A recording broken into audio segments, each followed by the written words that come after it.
Welcome to the Put On Waivers Media Group, home of the Put On Raiders podcast and the Student Body Right podcast. This is your place for the best breakdowns and the best insight for those who fight on and bleed silver and black. Now, here are your hosts, Dwayne Douglas and Ryan Holmes. Welcome everybody to the glorious episode of the Put On Raiders podcast. I'm your host, Dwayne Douglas, along with Ryan Holmes, and we are podcasting on the beautiful shores of the Pacific Ocean. Beautiful day out here in Southern California. PORSBR is my Twitter handle, and Ryan Holmes is RHOM22.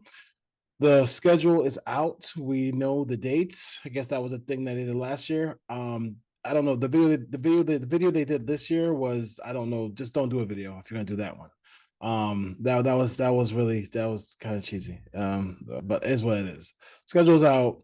We're gonna talk about all different aspects of the schedule. Ryan has some stuff on here that he wants to go over. I have some stuff I want to go over about the schedule.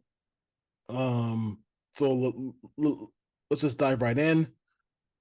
Ryan stays away from Twitter Spaces. I dive in sometimes. And one of the biggest issues that people had was they called Jim Harbaugh old. Took him too long to beat Ohio State. They said that they'd rather have AP over Jim Harbaugh. That was a big thing. It wasn't even a thing for the Raiders because the Raiders weren't interviewing Jim Harbaugh. Harbaugh was going to the Chargers because they had a quarterback. That being said, there's a lot of emotion there because it's a little extra emotion, not because it's the Chargers, but they do open on the road against the Chargers. I just want to talk about the opener real quick. This is a team that they're trying to build it in Jim Harbaugh's image. They have a new quarterback. The Raiders are coming in September to that game. They haven't won a game in SoFi, which is really odd. They haven't won a game there since that place is open. It's been almost been like a horror show for them. But right off the bat, the Raiders go in and face a team that they beat 63-18, whatever that score was last time they played.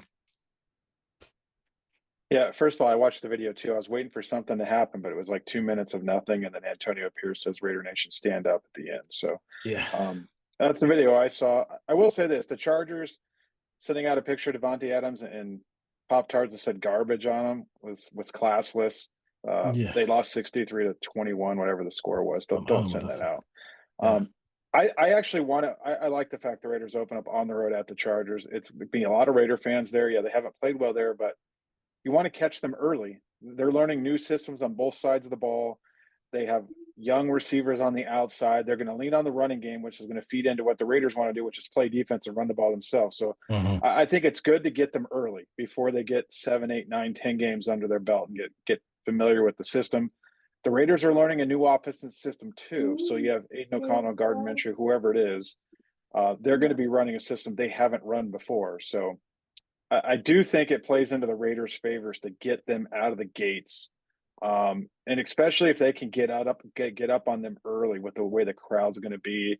Harbaugh's going to be looking around, seeing silver and black everywhere and wondering, why did I sign up to coach the Chargers while we play in this rent-a-stadium that we borrow from the Rams on Sundays? I totally agree with you 100%. The Raiders, I wish the Raiders were not running a brand new offense. Because they kind of, I think it evens the playing field. I think if the Raiders had been running an offense that gave them a little bit more continuity into this game, then like in my head, I started thinking they're still learning. The Raiders have continuity, but I've forgotten that obviously Luke Getsy comes into the matter. So that's a tough part. But I do think the Chargers might be a team that gets better as the season goes on. So I do like playing them early. So one of your points is, the first 4 games. I do like this is not really a long travel game for them. So they do have 2. They have 3 out of the 4 games. They're not doing a lot of travel. They go at Baltimore. So you got at Chargers, at Baltimore, home for Carolina, and then home for the Browns. I think because we're going to get to that really, really hard part of the schedule when we talk about the schedule later on, is I think if you're talking about just being a normal team, 2-2 is fine. But they kind of have to be 3-1 after that first 4 to be considered a team that can make the playoffs. I don't think they have to be 3-1. I think it'd be good if they are, because I do think that sets up favorably the first 7 weeks. I do think they need to find a way to take one of the first two. They need to either beat the Yes, Chargers yeah, of or beat the course. Ravens. Going on the road, 10 o'clock start at the Ravens, that's a tough ask for any team in the National Football League, let alone one with a first-year offensive coordinator and who knows what at quarterback. But the Raiders can rely on the run game and hopefully the defense to try to keep that close. But I think it lines up well. If let's just say they take one of those first two, um, I'm going to pencil in a W for the Panthers game. I just don't see the Carolina going on the road week 3 early in the season and winning. If they can't win Uh, that one, then we're in trouble. We are in trouble. I think they match up favorably with, you know, I think the Browns are going to be similar to them. The Browns will have the better quarterback on the day, but both teams are going to play defense and run the football. I think they can win at the Broncos. I think the Steelers are there to be had as well. So like they can get on a nice run there. They're going to have to because the middle of this schedule is a gauntlet. The Yeah. Raiders can't lip into the middle of the schedule at 3-3, 3-4, anything like that, because there's about 5 or 6 games in a row where you're going to put up several L's if you're looking at it objectively. And then they kind of got a nice stretch down the end. So if this team wants to make noise, they Mhm. need to come out of that first 5 or 6 games at 4-2 or 5-1 to really stamp themselves. I don't know if they can do it, but the Yeah. schedule lines up pretty favorably. There's nothing on here that's really outlandish. I don't see 3 road games in a row. I don't see back-to-back East Coast games at 10 a.m. I see 3 of the last 4 at home. So it's just those first 2 out of the gate. If they stumble out of the gate, they're going to have to circle the wagons because then they're going to have some must-win games there pretty early. Yeah, I mean, and that's where I think if they could just get that they could just get that situation with the with they could just be 3-1 after the first 4. I think feel a little bit more comfortable. I think one thing that AP was that the Raiders were pretty good at home. Besides the clunker against the Vikings, they were pretty good at home under AP. And then but they have been, I think, hasn't it, the Raiders have the last since 2016. For 2016, they've only had one other. I think 16 and 21 were the only seasons that they had winning records on the road. In the recent Yeah, I seasons, don't know. I think so. Yeah, no, There hasn't been many. there hasn't been many. So I mean, they've been bad on the road. And they've been bad on the road. So that's where I'm worried about the team. And then they play the AFC North. Every team in that division was over 500. Even when the Bengals lost Burrow, they still ended up over 500. So that's something to think about as well. So the last few mentioned the first 4. The last 4 games, can you talk about those as one of your points for the schedule as well? Yeah, this sets up favorably. So if they're in contention in December, they have a Monday night game at home against the Falcons, which is a winnable game. Then the Jaguars come to Las Vegas, another home game, so another winnable game. Then they're at the Saints December 29th, and they're home to the Chargers. So 3 of the 4 at the end are at home. None of those teams really should scare anyone. They're not layups, but by no means are you facing a gauntlet down the stretch the last 4 weeks. So I think the tough part of the schedule begins October 27th against the Chiefs in Week 8. The Raiders need to get to like 5-2, 4-3 at the worst going into Week 8 because that middle portion of the schedule to me is what's going to make or break this season. Yeah. Any back to back? There's no back to back road trips for the to the East Coast on the schedule. There's back-to-back road For trips, but there's not, back-to-back well, 10 a.m. games as far as that I looked at it. So that you have back-to-back 10 a.m. games with the Bengals and the Dolphins, but you have a bye week in between. in between. So that kind of helps. And then you have back-to-back road games again with Kansas City and then going across to Tampa. So you have a 12 o'clock game in Kansas City. So it's not a true East Coast 10 a.m. game. And then let's see here. We got any short. So the short weeks. Short week situation. How's that looking for for the Thursday night? They only have 2. I don't think they I they don't only think they have got a Thursday. They have a Friday night game. They did not get a Thursday night game. so they only have 2 primetime games as well. So Yeah. there's only have 2 primetime games. So nobody wants to see AOC. So that's their fault. Or I just Minshew. I just any stretches of We're going to 3. see both of them for 18 weeks. So Yes, we will. I don't think there's any. I don't think there's any doubt that both of those guys are going to play this year. Any stretches of games. We got 3 home games in a row or 3 road games in a row. No, the schedule Uh, lined up fairly well. There was no, like I said, there's no outlandish road trips. There's no stretches where it's back to back. I don't see, cold weather games on here. You're probably looking at just the Chiefs game on Black Friday. I don't see a lot of snow games, wind games, anything that's really going to be issues for the Raiders down the stretch of the season, the last 5 or 6 weeks. you got the only one really is like October 6th at the Broncos is not going to be terrible. It could be, you never know. In It won't Colorado. be. But traditionally you don't. Traditionally it's a little bit later, but then they have on November 3rd they have at the Bengals 10 a.m. As far as a cold weather game goes, as far as that goes. Anything else about the schedule? Yeah, I mentioned I think the gauntlet here starts October 27th. You get the Chiefs coming to your house. That's a statement game for the Raiders early in the season. Hopefully, they built some momentum, 4-3, 5-2. You go you go Chiefs, then you go at the Bengals.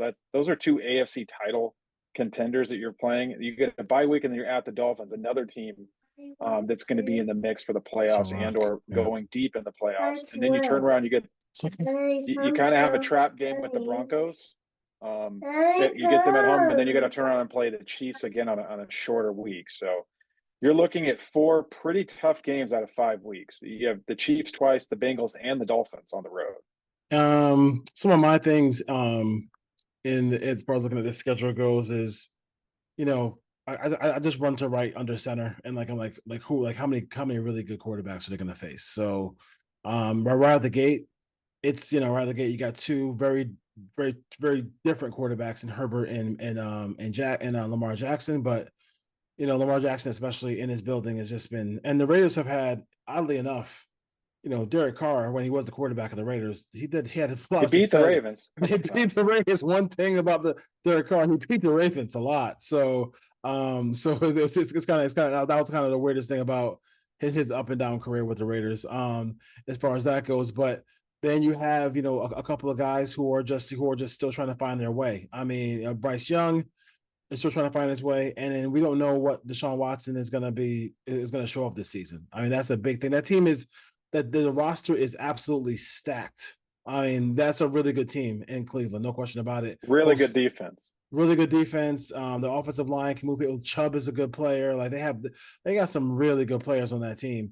But they got rid of Flacco and they just said, hey, they've invested so much money in Watson, they got to play him, and he has to play better. Like it just as far as that goes. You would think you'd have an advantage against the Broncos. Whoever they start, you look at the Steelers. They're starting Bo Nix. They took him 12th. He's playing.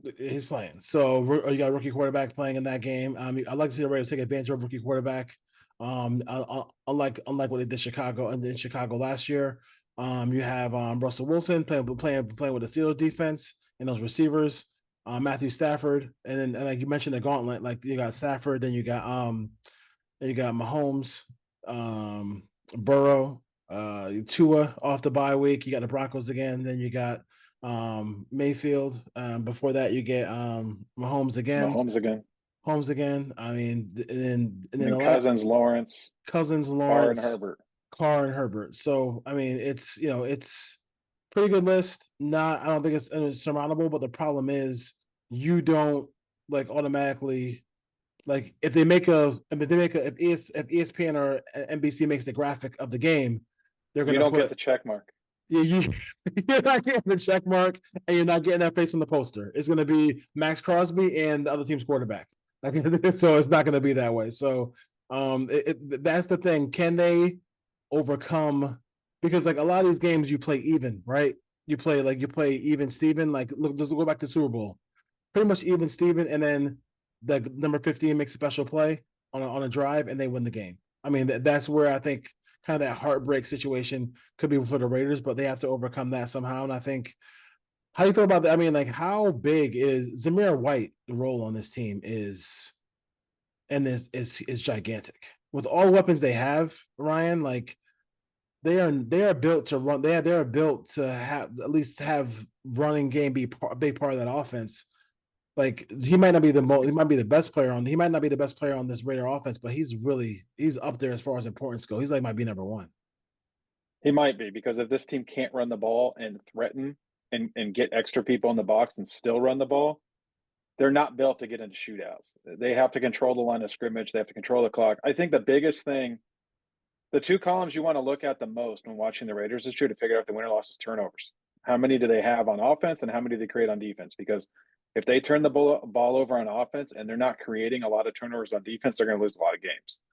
They have to take advantage of turnovers. They can't turn it over on offense. Whoever the quarterback is has to protect the football. They have to punt. And this defense has to play like, let's be honest, the script has flipped in Las Vegas. This is now a defensive minded team, and they have to play defense as a top 5, 6, 7 team in the league to have a shot at the playoffs. If they're the 15th ranked defense in the league, they're not going to the playoffs.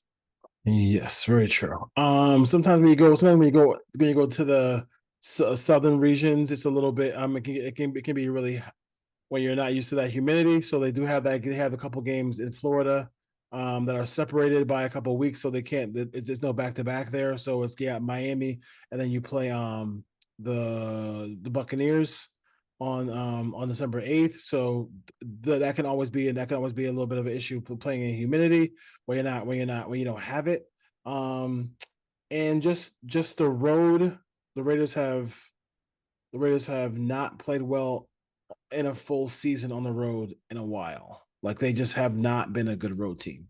That's something that I think you have to really take a peek at too, if you're a fan, whether you're whether you're the optimistic, overly optimistic, or the just in the middle, or just a guy who is just really pessimistic. You have to be realistic and look at this team, and some of the reasons why they don't play well on the road, and they just have not played well on the road. They've been in close games. They've gotten leads. They got out to leads or whatever. But for some reason, they just can't close a deal when they play on the road. Well, they haven't had a defense. That's a big reason. If your defense and running game don't travel in the NFL on the road, it's really hard to win. I do expect the defense to play really well. Christian Wilkins is a phenomenal football player. Let's not look past that addition. I do think the cornerback room is still a question mark. I know they like Jack Jones. I know he was great for a couple of weeks. They're still at a disadvantage at certain weeks when they line up outside of their corners against some of the wide receivers they're going to face across the National Football League. So if the pass rush can get home, but they're going to need that defense to stay healthy. They can't afford to lose Max Crosby. They can't afford to have Malcolm Kuntz miss time if let's say Tyree Wilson doesn't take a huge leap forward. They can't afford to lose Robert Spillane for 4 or 5 weeks in the middle of the season. They can't afford to lose Jack Jones. They can't afford to lose Nate Hobbs, who's always dinged up. So if this defense stays healthy in another year under Patrick Graham, and he can make some wrinkles and some changes with Antonio Pierce, I think this defense can carry this team. Do I think they're a playoff team? I think the schedule gives them a chance. I don't think they're a playoff team at the end of the day. I think they can get to 8, maybe 9 wins if everything breaks right. But I will say this: if they get on a roll out of the gate, they can get to 5-1 with some of those winnable games early in the season.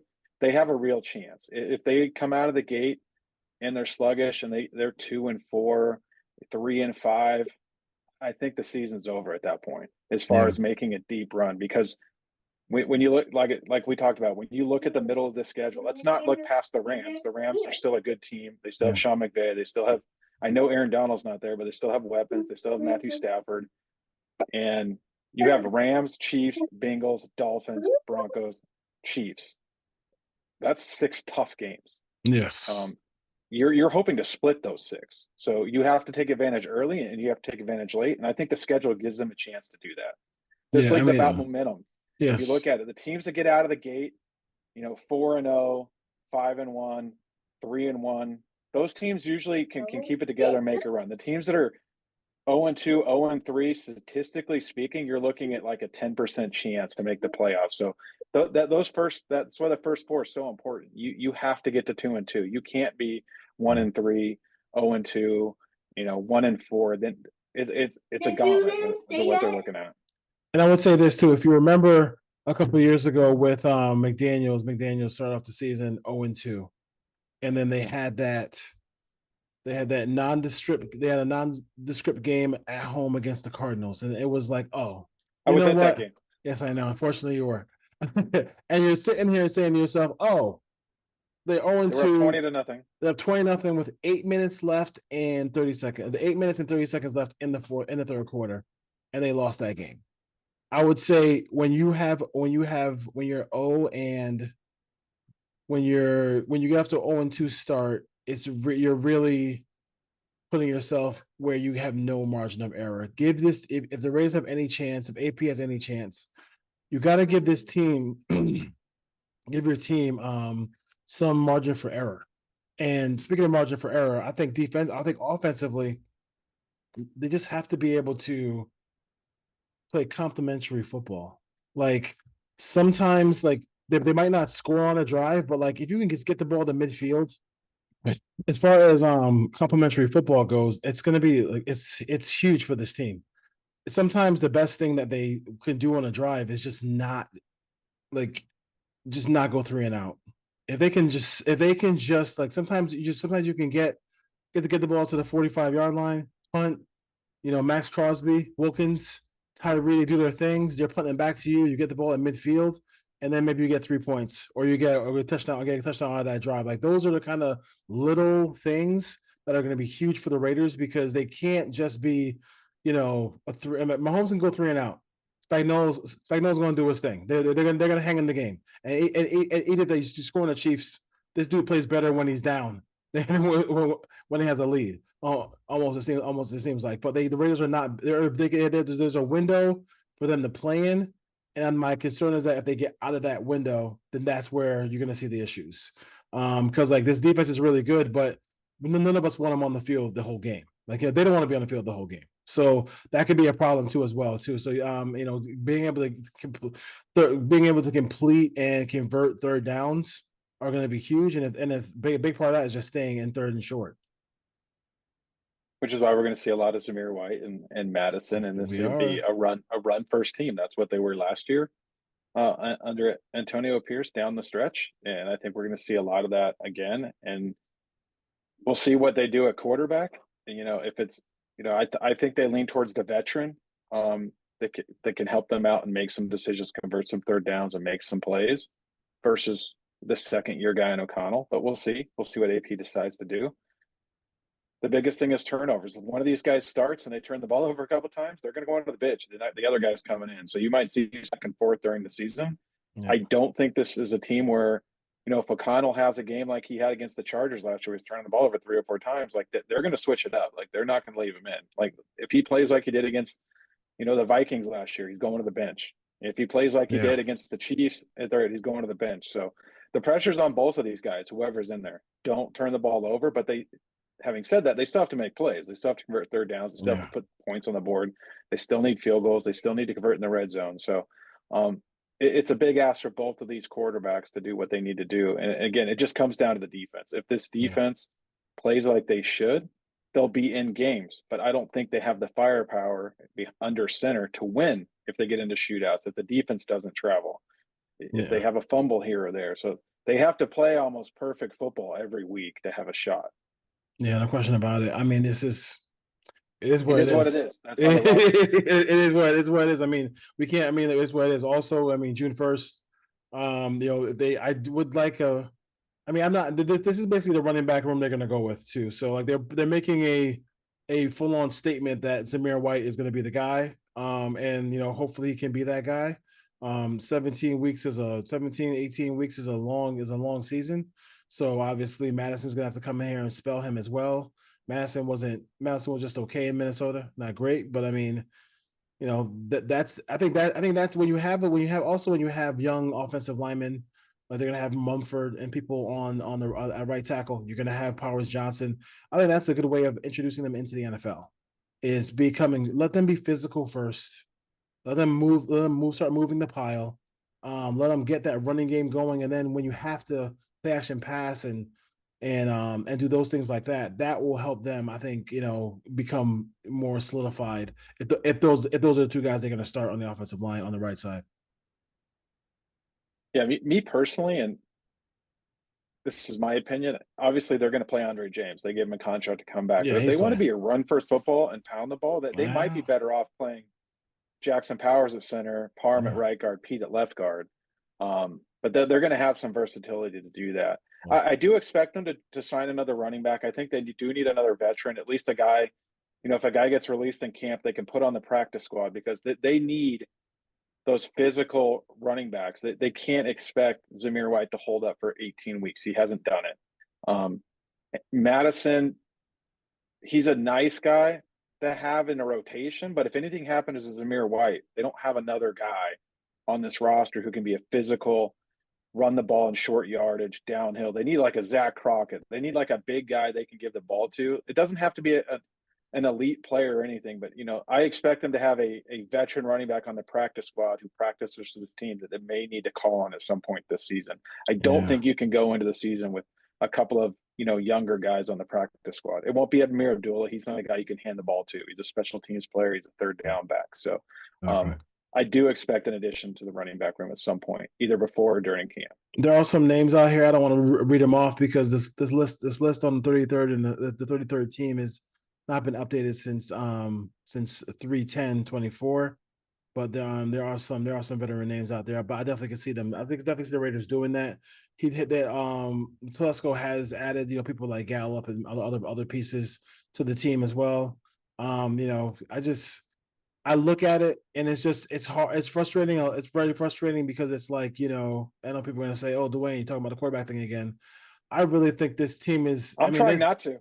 I'm trying not to too, but it's hard because when I look at the depth chart of wide receiver, tight end, I know they have a little bit of thing on the right side of the offensive line, but like they ready to win now. I mean, they are ready to win now if they get any quarterback play. They really are. This is a talented offensive Raider team, and on defense as well. But they are just talented. I think what gets overlooked is I think when you look at the history of the National Football League, the quarterback usually makes the wide receivers better. It's not the other way around. The wide receivers never take the low-end quarterback and make him really good. So I know a lot of people are saying, well, look at all the weapons Aiden O'Connell has, but history tells us it's the other way around. Like, yeah, it is. If it's Aaron Rodgers, like he makes Antonio Freeman. He makes Robert Brooks. Like it's not the other. Those guys didn't make Aaron Rodgers. So that's just one example. But if you look at quarterbacks around the league, look what Patrick Mahomes did last year with Rashee Rice and a bunch of no-name guys. We'll find out if Justin Herbert can do it this year because he doesn't have any wide receivers. He's got a lot of young guys in that room.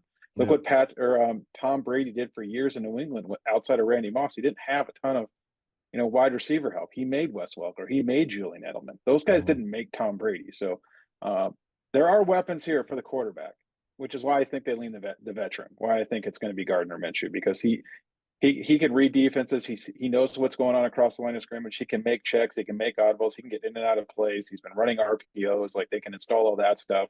It's exactly what he did last year in Indianapolis. He's just good enough to win you some games. He's not taking you anywhere long term, which is the ultimate goal.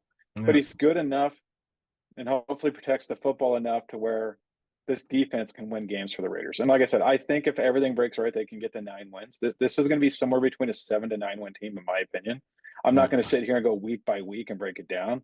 And it could go the other way. Like I said, they have a real opportunity here to get to 4 or 5 wins in the first 7 weeks. If they can get to 5-2, the whole narrative changes. That means the quarterback's playing well. That means the defense is playing really well. That means they're running the football. But there's a lot of question marks on this team that need to be answered. We're not gonna get it in training camp. They're gonna. Hopefully, we don't get into another situation. I was at the scrimmage against the Rams. They beat the Rams up and down the field for 2 days, and the Rams won the Super Bowl. Didn't do They anything. ran the 49ers out of their complex last week. You know what happened? The 49ers went to the Super Bowl. So I know we're going to get excited about stuff we hear about in training camp and preseason. The lights turn on September 8th. The Raiders need to show up September 8th, and that's when it matters. Yeah, so many times we heard those stories where they just maybe the other teams know how to manage their teams a little bit better. than the Raiders do, because the Raiders went all The out in those Raiders, games. the Raiders kicked the Rams' ass. Let's be Yeah. honest. I was there for 2 days. And that same year, the Rams won the Super Bowl. So Yes. yes, so yeah, so you can't. There's no question about it. You can't. That can't be the way. So, but look, I just don't.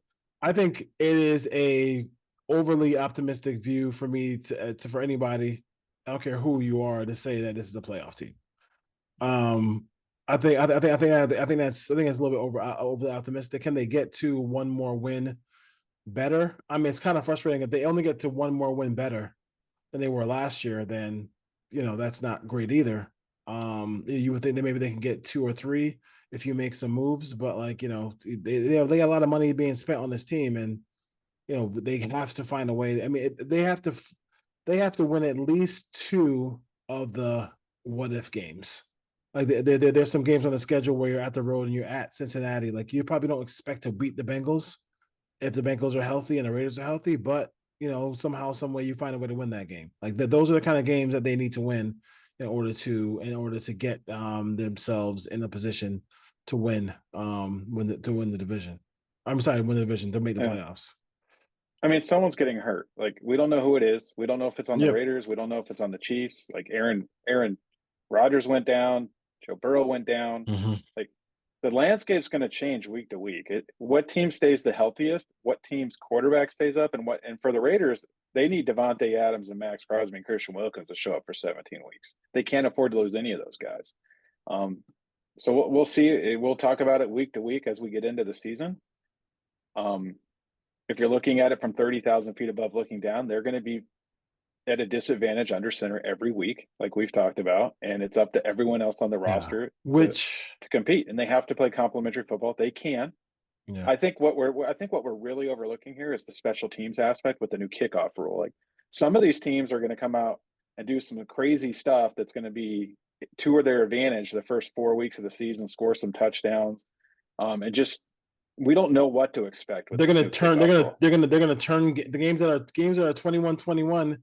They're gonna those plays are gonna turn the tide in those games. I mean, yeah, Pittsburgh talking about. You're not going to the bathroom during a kickoff anymore. Not anymore. No questions about it. I think it's gonna be fun. I can't wait to see what people will do. I think hearing about Pittsburgh talking about using maybe Justin Fields back there and stuff like that, having somebody who could actually pass. Or if I was Justin Fields' agent, I would say no shot. I would say no shot either, but he got to get on the field somehow. Wait till next year. Wait till next year. You're not getting hurt returning kickoffs, dude. Yes, but yeah, I mean, like it also. I mean, if you have any corners or anybody like that, that could just be talk from Pittsburgh. I don't think you'll see a Cordell Stewart type, because I don't think nobody's gonna want their quarterback guy to take hits like that. But hey, they haven't done the preseason schedule yet. But they got the 3 games you got to go at Minnesota, at home against the Cowboys, home against the Niners. Obviously, I mean, it's getting more and more irrelevant. The commissioner is pushing for 18 games. So they're going to get that 18th game by hell or high water, and if it's they don't care about this preseason game, so they'll probably play one preseason game and get right into the regular season. We'll see a lot of Anthony Brown, a lot of Carter Bradley. I don't expect to see a lot Carter of Bradley. We're not seeing Gardner Minshew and Aiden O'Connell playing deep into the second half of any of these games. No, I don't see that. I don't see that at all. I think there's anything else that we wanted to kind of run over here about. But yeah, I mean, you mentioned one thing I did want to talk about is the quarterback again, as we talk about quarterbacks again, because quarterbacks are important. Like I think that statement you made earlier is a hard one. How do you overcome that every single week? That's hard. Like, I mean, you don't turn the ball over, you get turnovers, and you play really good defense. Yeah, and it's different, and but you have to play with some kind of aggressiveness offensively.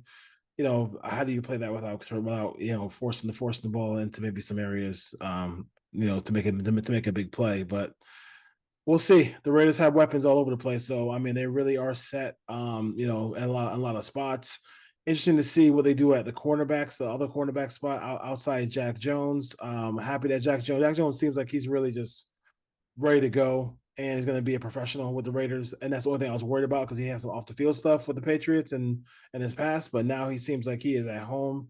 He's embraced this team and embraced the nation. He's becoming a lot of people's favorite Raider in so many ways. So, but before we go, what would you do on the other corner side? Because I mean, you got Jacorian Bennett, you got some other people there. But what are your thoughts about that? I think the Raiders address that issue before training camp. I think as we get into June, they have more cap space. You're going to see a veteran corner either via trade. I know a lot of people are overlooking the trade market. There's some teams that probably after the draft has come can move on from some cornerbacks maybe that have higher cap numbers. The Raiders are going to be in great shape to take on a guy with a higher cap number. I don't know if it's going to be Jair Alexander, but if the Raiders are willing to part with a second round pick, they're going to be able to go out and get a good corner on the market, or you just go to the free agent market, keep your assets. Adoree Jackson's out there, Xavier Howard, Steven Nelson. There's plenty of cornerback options. They need another veteran. They cannot count right now on Jacorian Bennett, the young kid Richardson, who they took, which are nice prospects. I like them both. I don't think they're both ready to walk in and be a starting cornerback week one on a team that needs to play really good defense. You can't have a liability out there. No. Get the veteran in there. If the veteran plays, 8, 9, 10 weeks at a decent level, and you bring those guys along and they outplay them at some point, you can bring them in. But they need to have another veteran in that room right now. Yeah. No question about it. The schedule's out. You guys want to go get tickets? Obviously, you're gonna have to go out here and maybe mortgage Some blood. Smell some blood, mortgage, get the D to your home, if you will, to get some of these tickets for the Raider games. But there are some cool road trips there. Baltimore, been there. It's a great place. A great place to go visit. We got December 29th is the game at New Orleans between Christmas and New Year's. It is that's a good game. That's a good weekend. That's a good weekend. And there's so much drama with the car stuff, so it should be fun. Just the animations and the graphics, the stories before the game should be good for Raider Nation. But yeah, we start off with Harbaugh and Herbert, so we'll see how that goes. You gotta get them. I mean, they can't get them that. If you can't get them in that game, that's gonna be tough. For the Raiders. You got Harbaugh week 1 and Harbaugh week 2.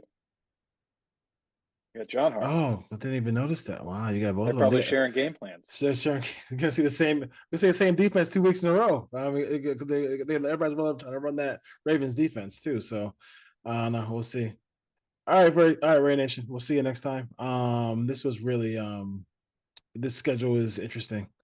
This I don't want to. I won't mention the Q word again.